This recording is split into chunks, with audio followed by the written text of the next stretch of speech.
Bab ke-394. Dialah gadis itu. Bagus, Ced. Serang Skat lebih cepat lagi. Cengkeraman tangan kirimu kurang kokoh. Modak-chan seperti tidak ada bosan-bosannya memberi petunjuk kepada Ced yang sedang berlatih tanding dengan Skat. Ced dan gurunya tersebut baru tiba kembali ke pulau kecil itu sekitar tengah malam tadi. Pagi-pagi sekali, Modak-chan sudah meminta Skat untuk menunjukkan hasil latihannya selama dia tinggal pergi. Modak-chan benar-benar dibuat terkejut saat melihat 6 jurus cakar harimau yang baru saja diperagakan oleh Skat. Mengapa tenaga Skat seperti naik 2 kali lipat dari sebelum aku tinggalkan?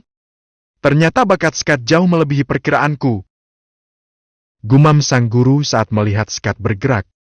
Modak-chan yang berdiri agak jauh dari Skat, bahkan masih bisa merasakan angin pukulan dan tendangan yang dilakukan oleh Skat yang menandakan bahwa selain cepat, gerakan Skat juga sangat bertenaga. Dan untuk membuktikan bahwa tenaga dan kecepatan Skat sudah meningkat pesat hanya dalam waktu kurang dari 1 minggu, Modak-chan menyuruh Ced untuk menyerang Skat dengan seluruh tenaganya sambil dia sesekali memberi arahan jika gerakan Ced terlihat kurang sempurna. "Cukup, Skat! Ced!" teriak sang guru tiba-tiba. "Hiat!" Terdengar teriakan Skat dan Ced hampir bersamaan saat mereka berdua meloncat mundur dan menghentikan latih tanding mereka setelah mendengar teriakan sang guru. Tampak tubuh Ced sudah bermandi keringat dan nafasnya juga terdengar sangat memburu. Sementara kondisi Skat terlihat segar bugar dan tampak bernafas seperti biasa seolah latih tanding barusan tidak menguras tenaganya sama sekali. Dengan bergegas, Skat dan Ced mendatangi guru mereka dan langsung duduk di tanah pasir begitu saja saat mereka tiba di depan Modak-chan. "Skat, 6 jurus yang kamu peragakan tadi sudah benar-benar kamu kuasai dengan sempurna. Hari ini aku akan mengajarkan 6 jurus terakhir dari rangkaian 12 jurus cakar harimau," ucap sang guru sambil memandang Skat dengan perasaan bangga karena bisa memiliki murid seperti Skat. "Dengan kecepatan dan tenaga kamu saat ini, aku yakin kamu akan bisa menguasai 6 jurus terakhir ini dalam waktu singkat, kurang dari 1 minggu," ujar Modak-chan dengan nada serius. Wajah Skat tampak berubah menjadi lebih cerah saat dia mendengar ucapan sang guru tersebut. "Berarti seminggu lagi aku akan bisa pulang, bertemu ibu dan Nora," batin Skat bersemangat. "Sebenarnya aku masih agak bingung setelah melihat tenaga dalam kamu bisa meningkat dengan begitu drastis. Apa kamu terus berlatih sepanjang hari saat aku dan Ced pergi?" tanya sang guru yang ternyata masih merasa sangat penasaran dengan kemajuan yang dicapai oleh muridnya tersebut. "Maaf guru, setelah guru dan Ced pergi meninggalkan pulau ini. Tak lama setelah itu, pulau kita ini kedatangan tamu," sahut Skat yang memang sudah dari tadi berniat untuk menceritakan kedatangan kakek gemuk yang berjuluk si tinju baja kepada gurunya tersebut. Skat memang belum sempat menceritakan semua kejadian di pulau setelah gurunya pergi karena Skat tidak mau mengganggu waktu istirahat sang guru yang baru tiba di pulau pada saat tengah malam. "Tamu? Maksud kamu ada orang yang berkunjung kemari?" tanya Modak-chan tampak agak kaget setelah mendengar ucapan Skat tersebut. "Betul guru, pulau kita kedatangan seorang kakek bertubuh gemuk bersama seorang muridnya yang masih sangat muda. Dan..." sahut Skat. "Tunggu Skat, jangan lanjutkan dulu. Kakek gemuk dan muridnya?" gumam sang guru memotong ucapan Skat. Dahi Modak-chan terlihat berkerut seperti sedang mengingat-ingat sesuatu. Pasti dia," batin Modak-chan. Sejenak kemudian tampak wajah Mekat-chan berubah cerah dan muncul senyum lebar di bibirnya. Hah? Tidak salah lagi. Itu pasti kamu, si tinju karatan," seru Modak-chan sambil tertawa. "Sayang sekali, kamu datang pada waktu yang tidak tepat," lanjut Modak-chan seolah-olah sedang berhadapan langsung dengan orang yang dia panggil sebagai si tinju karatan tersebut. "Betul kan Skat, kakek gemuk itu adalah si tinju karatan?" tanya Modak-chan seperti anti sekali untuk menyebut kata tinju baja. "Benar sekali guru. Kakek itu memperkenalkan dirinya sebagai si tinju baja," Ujar Scott sambil tersenyum geli akibat sang guru selalu menyebut si kakek gemuk dengan julukan si tinju karatan. Entah apa yang sudah terjadi di antara mereka berdua. Gumam Scott dalam hati. Berapa lama si tinju karatan itu berada di Pulau Scott? Tanya Modok-chan tiba-tiba. 3 hari guru, rencana awalnya 4 hari sambil menunggu guru pulang. Tetapi entah kenapa kakek itu memutuskan untuk segera pergi setelah 3 hari di sini. Sahut Scott. 3 hari? Gumam Modok-chan tanpa sadar. Pasti dia telah mengajarkan 10 jurus tinju karatan miliknya kepada kamu dalam 3 hari itu. Tebak sang guru sambil memandang ke arah Scott. Betul sekali guru. Baru saja aku ingin menyampaikan hal itu kepada guru. Dia memang mengajarkan jurus tinju baja kepadaku. Maaf jika aku telah lancang menerima latihan yang diberikan oleh kakek si tinju baja tanpa seizin guru. Sahut Scott. Tidak apa-apa Scott. Aku sudah bisa menebak alasan kamu, mengapa kamu sampai mau berlatih jurus miliknya itu. Si tinju karatan itu pasti memberitahu kamu tentang segala macam perjanjian antara aku dengannya di masa lalu. Tukas Modok-chan. Betul guru. Sahut Scott dengan perasaan lega setelah dia mendengar ucapan sang guru yang ternyata memang telah terikat perjanjian aneh dengan si tinju baja. Apa yang dia katakan tentang perjanjian itu, Scott? Tanya Modok-chan. Kakek itu bilang jika dia sudah terikat perjanjian dengan guru untuk saling mengajarkan ilmu andalan masing-masing kepada murid kalian berdua. Kakek tinju baja juga mengatakan jika aku tidak bisa memenangkan pertarungan dengan muridnya menggunakan jurus tinju baja miliknya, maka jurus milik guru akan dianggap kalah dengan jurusnya. Terus terang saja, aku masih bingung dengan isi perjanjian yang aneh ini, guru. Sahut Scott sejujurnya. Hei, ternyata si tinju karatan tetap memegang janjinya untuk tidak menceritakan yang sebenarnya tentang perjanjian konyol tersebut. Beruntung kamu bisa mendapatkan latihan jurus andalannya itu, Scott.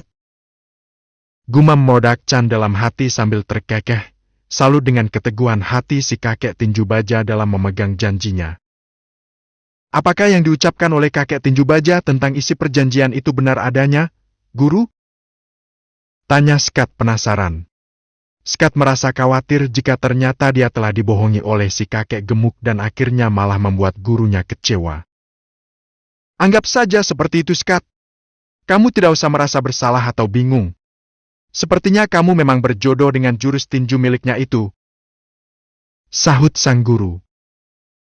Coba kamu tunjukkan ke 10 jurus tinju milik si tinju karatan itu, Scott. Sambung Modok-chan. Baik guru. Sahut Scott yang bergegas meloncat bangun dari duduknya. Hiat! Wutit! Tanpa membuang waktu lagi Scott langsung memperagakan rangkaian 10 jurus tinju baja dengan sangat cepat dan penuh tenaga.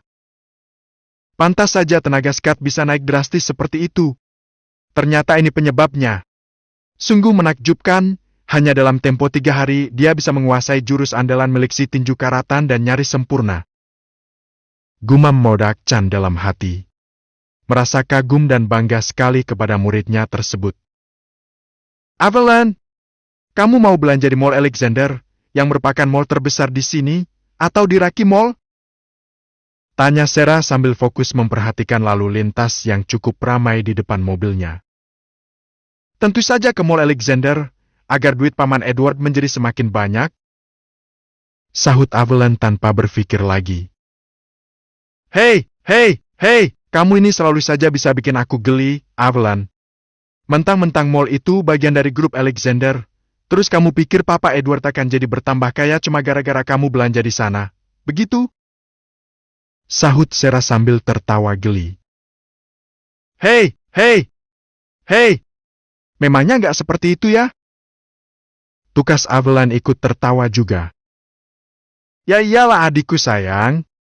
Yang pasti tidak sesederhana seperti yang ada dalam pikiran kamu tadi. Sahut Sarah sambil memutar kemudi mobilnya untuk memasuki gedung parkir Mall Alexander. Ternyata tidak sebesar Mall Alexander yang ada di ibu kota ya Kak Sarah? Gumam Avalon. Rhodes ini hanya kota kecil, Avalon. Target marketnya juga terbatas. Mungkin kalau di sini tidak ada Dragon Corp, Papa Edward juga tidak akan mendirikan mall di kota ini. Sahut Sarah. Setelah memarkirkan mobilnya, Sarah dan Evelyn langsung berjalan ke arah pintu lift untuk naik ke lantai 3, tempatnya butik-butik yang memajang aneka fashion mewah yang harganya selangit.